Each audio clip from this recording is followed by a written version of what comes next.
जय Hind. The masters YouTube channel में आप लोग का हार्दिक स्वागत है। आज का जो हम लोग का वीडियो होने वाला है वो क्या चीज़ का होने वाला है? ग्लोबलाइजेशन, मतलब इसको हिंदी में वैश्वीकरण या भूमंडलीकरण कहते हैं। हालांकि वैश्वीकरण, भूमंडलीकरण ये सब क्या चीज़ है इसको समझना बहुत ज़रूरी है, लेकिन इसको समझने से पहले हम आप लोग को इसका शॉर्ट परिभाषा बता देना चाहते हैं। तो चलिए आज का वीडियो शुरू करते हैं। अच्छा, वैश्वीकरण को समझने से पहले आप लोगों को एक चीज़ जानना बहुत ज़रूरी है कि एक्चुअली वैश्वीकरण है क्या। परिभाषा से तो पढ़ना ही है, लेकिन इसको मैं एक शॉर्ट फॉर्म के माध्यम से आप लोग को समझाना चाहता हूँ। आप लोग जरा इस पिक्चर में देख लीजिए। इस पिक्चर में देख के क्या चीज समझ में आ रहा है? इस पिक्चर में देख के एक चीज समझ में आ रहा है कि कोई व्यक्ति एक जगह से दूसरे जगह में जा रहा है। मतलब यहाँ का कोई व्यक्ति यहाँ पे जा रहा है, यहाँ का कोई व्यक्ति यहाँ पे जा रहा है, यहाँ का कोई व्यक्ति यहाँ जा रहा है। मतलब लोग एक जगह से दूसरे जगह में स्थानांतरित क्यों हो रहे हैं? अपने लाभ के लिए हो रहे हैं। कोई व्यक्ति को कोई चीज़ का ज़रूरत है, कोई व्यक्ति को कोई चीज़ का ज़रूरत है। जैसे यहाँ के लोगों को पैसा की ज़रूरत है, इसलिए यहाँ के लोग यहाँ पे जा रहे हैं। यहाँ के लोग यहाँ पे टेक्नोलॉजी के लिए जा रहे हैं, यहाँ के लोग यहाँ पे शिक्षा के लिए जा रहे हैं। मतलब एक स्थान से दूसरे स्थान से कोई भी बंदा आसानी से ट्रैवल करता है। किसके तहत? वैश्वीकरण के तहत। अगर इस दुनिया में वैश्वीकरण टाइप का कोई चीज रहता नहीं तो कोई भी आदमी एक जगह से दूसरे स्थान पे नहीं जा सकता था।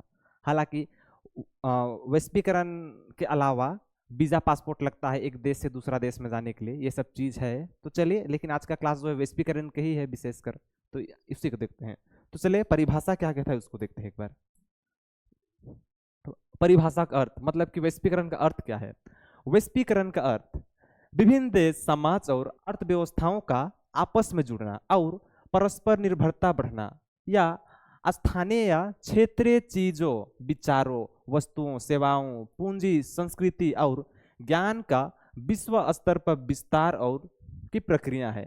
इससे एक वैश्विक समाज का निर्माण होता है।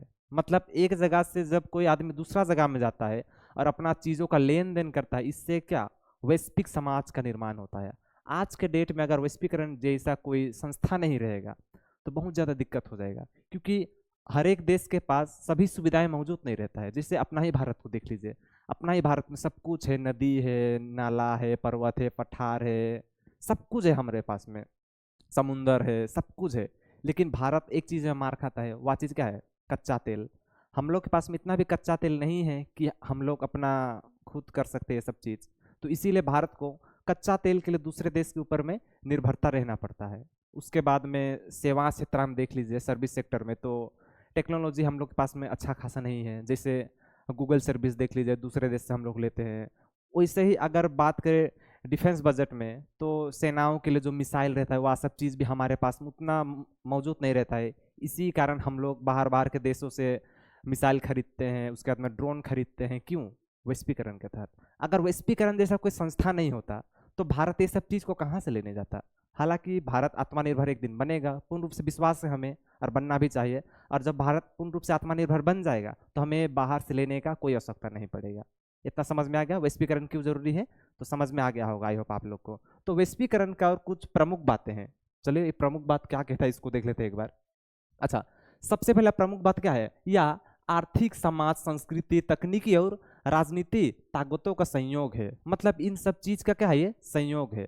क्योंकि वैश्वीकरण में आर्थिक चीज भी बहुत इंपॉर्टेंट होता है, सामाजिक चीज तो इंपॉर्टेंट होता ही है। अब एक स्थान से दूसरे स्थान पे कोई बंदा जाता है तो वहाँ का समाज से टच हो ही जाता है। उसके बाद में संस्कृति, तकनीकी, ये सब चीज का संयोग हो जाता है। दूसरा क्या है? वैश्वीकरण की वजह से राष्ट्रीय सीमाओं के पार वस्तु, सेवा, पूंजी और जानकारी का प्रवाह आसान हो गया है।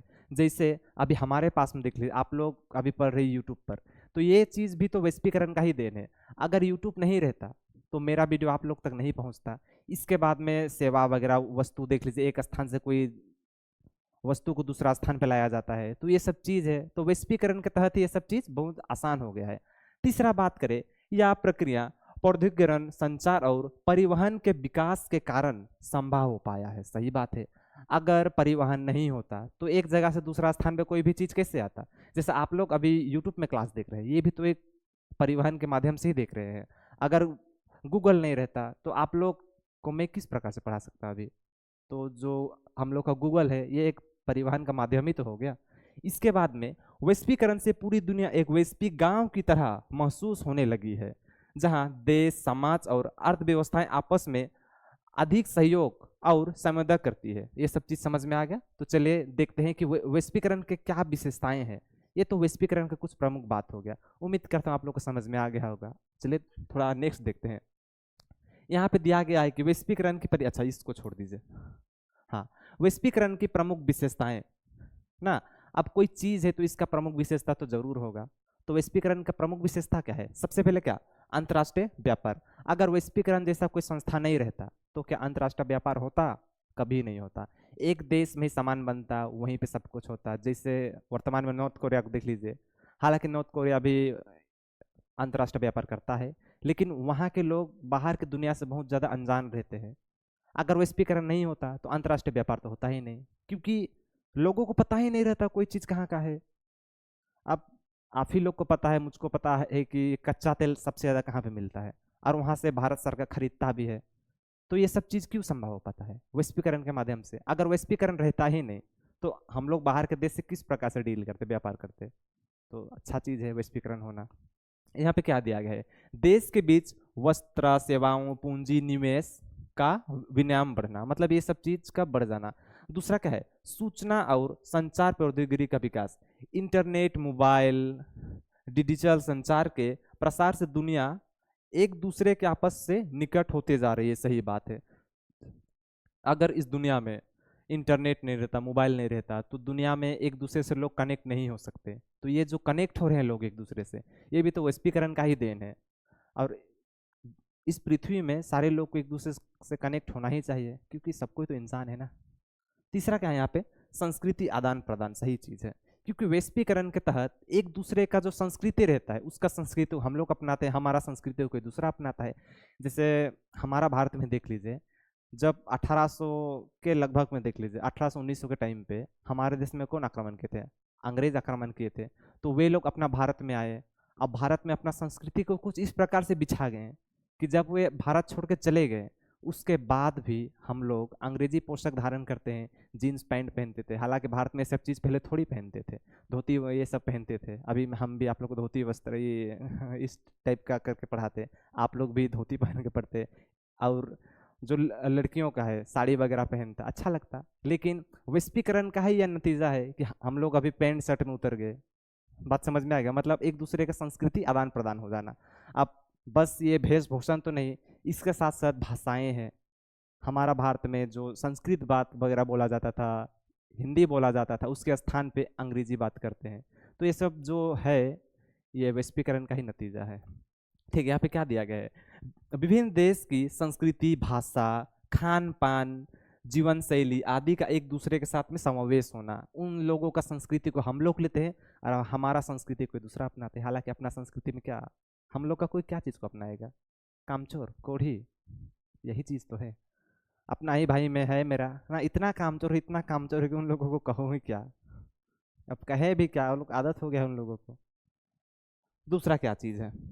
अच्छा, चौथा नंबर की बात करें तो बहुराष्ट्रीय कंपनियों का विस्तार। अगर वैश्वीकरण नहीं रहता तो बाहर का, वर्ल्ड का कोई देश का कंपनी अपना देश में क्यों निवेश करता? वैश्वीकरण है इसीलिए तो कर रहा है। जैसे अभी भारत में टेस्ला का ये ब्रांच खुलने वाला है। खुलेगा कि नहीं खुलेगा पता नहीं है, लेकिन बात चलता है खुलेगा कि नहीं खुलेगा। अगर खुल जाएगा तो जो टेस्ला का जो मालिक है वो अपना भारत में क्यों करेगा? वैश्वीकरण के तहत ही तो करेगा। अगर वैश्वीकरण जैसा कोई संस्था नहीं रहता तो भारत में क्यों करता? भारत सरकार दे देता है इसे करने।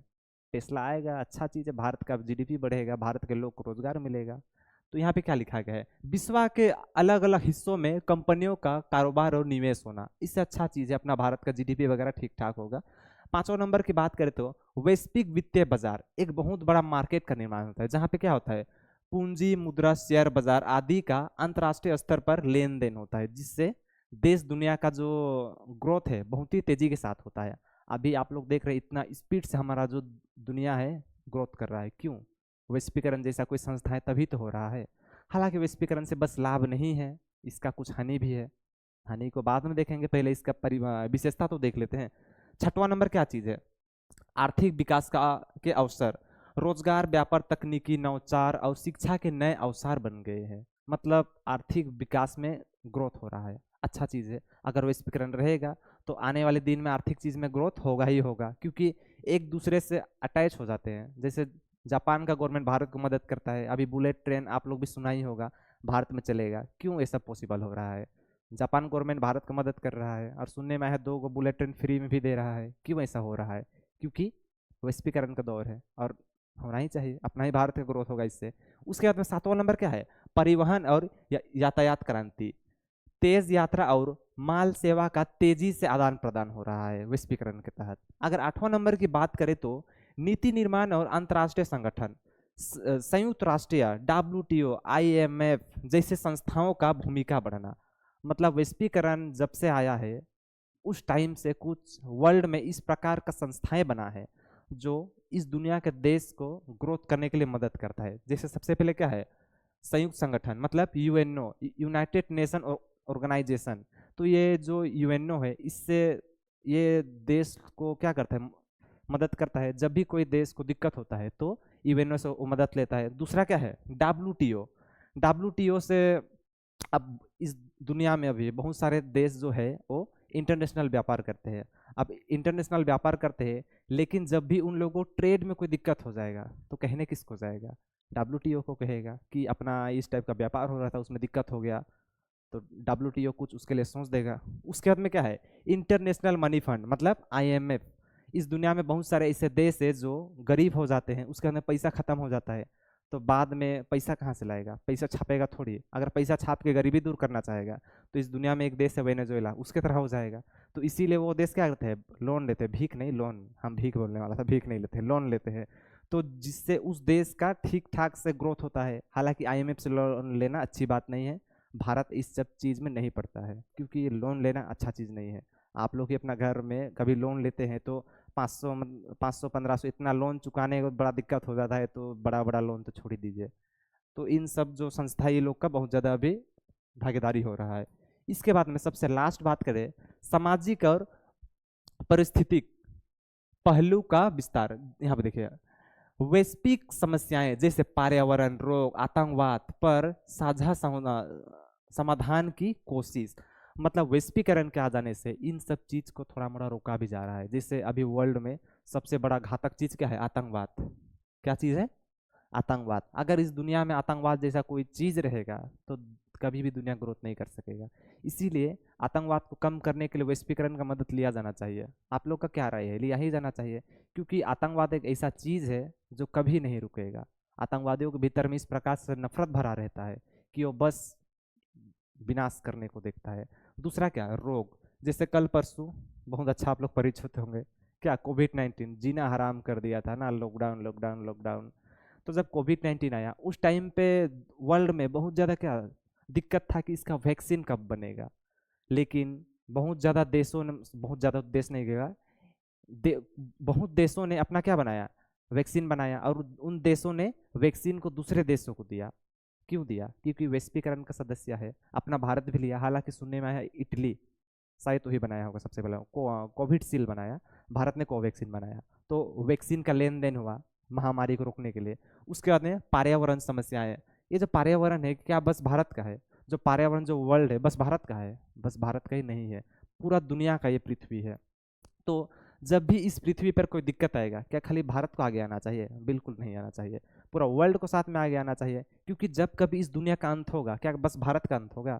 पूरा धरती का ना अंत हो जाएगा। इसीलिए जब भी इस टाइप का कोई समस्या होगा तो वर्ल्ड में जितने सारे देश है उन सभी को इसका समाधान करना चाहिए।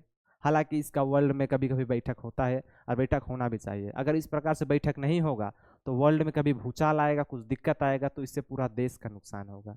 तो वैश्वीकरण के द्वारा इन सब चीज़ों के ऊपर में फोकस किया जाता है। तो आप लोग का क्या राय है? और नेक्स्ट वीडियो में देखते हैं कि इसका क्या लाभ है और क्या हानि है। आज का वीडियो बहुत ज़्यादा लंबा हो जाएगा, तब तक के लिए इतना ही। जय हिंद।